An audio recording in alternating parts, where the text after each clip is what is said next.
मुअज्जज हजरात, ज़बान बहुत ख़तरनाक चीज़ है। नबी सल्लल्लाहु अलैहि वसल्लम हमेशा इसकी हिफाजत की तलकीन किया करते थे, क्योंकि ये वही ज़बान है जो झूठ बोलती है, और ये वही ज़ुबान है जो चुगली करती है, और ये वही ज़ुबान है जो गाली देती है। ताज्जुब ये है कि हमें मालूम नहीं होता है कि हम उनको गुनाही नहीं समझते हैं। गीबत एक ऐसी गुनाह है कि हर कोई महिलाओं से, मर्द हो या औरत, आलिम हो या जाहिल, जवान हो या बूढ़ा, इसलिए आप हजरात के सामने गीबत पर एक मुकलमा पेश करने जा रही हूँ। इस मुकलमे का मकसद दाई रुकैया, सास महरूबी और सास की पड़ोसन सहेली बदरुन्नेसा, बहू सुमैया और बहू की पड़ोसन सहेली नाजमा, आप सब लोगों से गुजारिश है कि इस मुकालमे को गौर से देखें और इस गुनाह से बचे इंशाअल्लाह।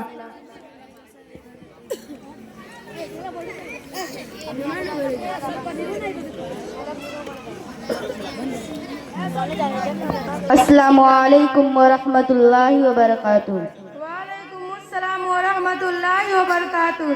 बहुत दिन हो गई, मुलाकात ही नहीं हुई। बैठो बैठो। ये बहन कौन है? ये मेरी खाला की बेटी है। मदरसा अरबिया इस्लाम विश्व से पढ़कर आई है और दीन के बारे में बहुत अच्छी मालूमात रखती है। अरे मैंने तो बातों बातों में खैरियत पूछना ही भूल गई। खैरियत से है? कहाँ की खैरियत, जी रही हूँ जैसे तैसे वक्त पूरा करके दुनिया से जाना है। अरे अप्पा जान, अल्लाह ने आपका क्या कम किया है, सातों आबाद कर दिया है और बेटी की भी अच्छी नौकरी है और चांद से जैसी खिदमत गुजार बहू है, और क्या चाहिए? खामोश रहो, मेरा मुंह ना खुलवाओ। कैसा बेटा और कैसी बहू, इनको तो बूढ़ों लोगों की जरूरत का एहसास ही नहीं है कि क्या किस हाल में, तबीयत कैसी है, क्या खा रही, किसी को फिक्र नहीं। बस हमको अपने लिए बोझ समझते हैं और सोचते हैं कैसे जल्द से जल्द छुटकारा मिले। और बहू रानी की पूछत न को, नवाबजादी की सुबह 9 बजे होती, ना घर की सफाई, ना नाश्ता, ना चाय, ये सारी बातें घर के बड़ों के सिखाने से आती है। लगता है इसको कुछ भी नहीं सिखाया गया। और क्या बताऊं बहन, जब अपने मायके का कोई आ जाता तो उनके देखभाल में बिछी बिछी जाती। जब हमारा कोई आ जाता तो कुछ भी परवाह नहीं, ना देने के लिए हाथ बढ़ती, ना बनाने के लिए पैरा। नाटक शुरू हो जाता, कभी सर में दर्द, कभी पेट में दर्द, कभी यहाँ दर्द, कभी वहाँ दर्द, ये ठीक नहीं। और खाने का हाल ना पूछो, ना के चाय बनाएगी जैसे काली अम्मास की रात, और दाल बनाएगी जैसे तला हुआ और कतला हुआ पानी, और चावल बनाएगी जैसे खाए पेट में दर्द हो जाए। और हर 2 दिन के बाद मायके का याद आ जाता और माँ के पल्लों से जाके बंध जाती और आने का नाम ही ना लेती। अरे अप्पा जान, आपके बहू इतना सारे कांड करती, आप कुछ बोलती क्यों नहीं? देख बहन, मैं बोलते बोलते तंग आ चुकी हूँ।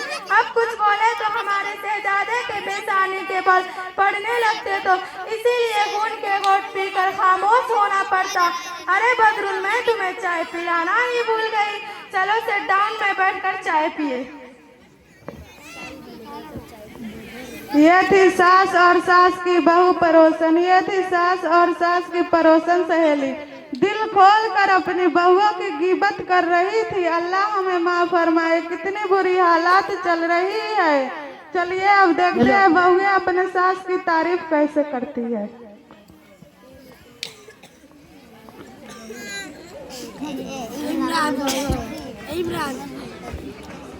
अस्सलामु अलैकुम व रहमतुल्लाहि व बरकातुहू। वालेकुम अस्सलाम व रहमतुल्लाहि व बरकातुहू। कैसी हो बहन? क्या बताऊं, ठीक भी हूँ या नहीं भी हूँ? अरे ये कैसी दरमियान की बात कर रही हो? जब तक सास का साया सर पर मुसल्ला, तब तक चैन कहाँ है? सुमैया, तुम कितनी खुशकिस्मत हो, तुम्हारे सर पे सास का साया है।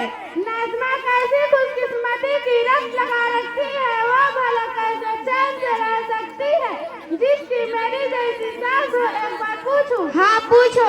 अरोजम की तारीख में सबसे खुशकिस्मती औरत कौन सी थी, तुम्हें मालूम? नहीं। और सारे इंसानों के माँ हजरत हव्वा अलैहिस्सलाम है। ओ क्यों? क्योंकि उनकी कोई सास और नंद नहीं थी। तुम अपनी सास से इतनी परेशान क्यों हो? वो सास रहती है।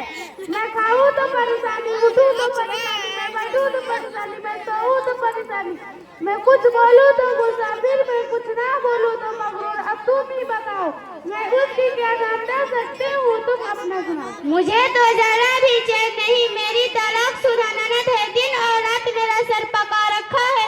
मैं तूफानी बन गई हूँ, उसकी भी खिदमत करो और उसके बच्चों के भी, और नखरे अलग से, ये अच्छा नहीं वो अच्छा नहीं, डबल डबल खाना बनाना पड़ता।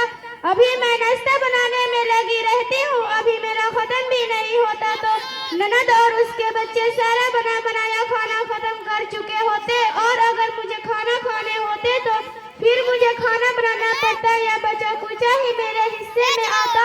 मेरा छोरा तो सब छोरा, सुमैया आई है, ये बहन कौन है मैं तो पूछना ही भूल गई।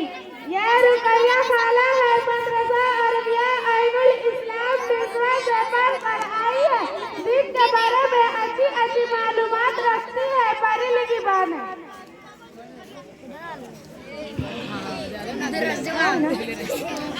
अरे रुकैया, अभी तुम इन दोनों के साथ ही बैठी हो?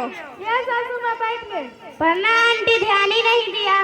सुबह से घर में हूँ, एक ही बात कह रही हूँ, हमारे जुबान पे दूसरों का शिकवा शिकायत बहुत ज्यादा हो गई है, और जुबान के गुनाह तो हम कसरतों से करते रहते हैं। अल्लाह हमें माफ फरमाए। हम औरतों की कितनी बुरी आदत हो गई है, जहाँ दो चार जगह जमा हो गई दूसरों की चुगली, दूसरों की तज़किरा हमारी फितरत बन चुकी है, और हम हमेशा वक्त गुजारने के लिए गीबत करना शुरू कर देते हैं। इसके पीछे नुकसान के जरा भी अंदाजा नहीं लगता है। सुबह से मैरून भी आप और उनकी बातों पर गौर किया, अब तुम्हारी बातों पर भी गौर कर रही थी। ये सारी गुफ्तगू गीबत है। गीबत क्यों होगी? हम जो कह रहे हैं हकीकत ही कह रहे हैं। अरे मेरी बहन सुनो तो सही, गीबत कहते हैं उसकी जिसके पीठ पीछे बुराई करे, जिसकी पीठ पीछे बुराई करोगे तो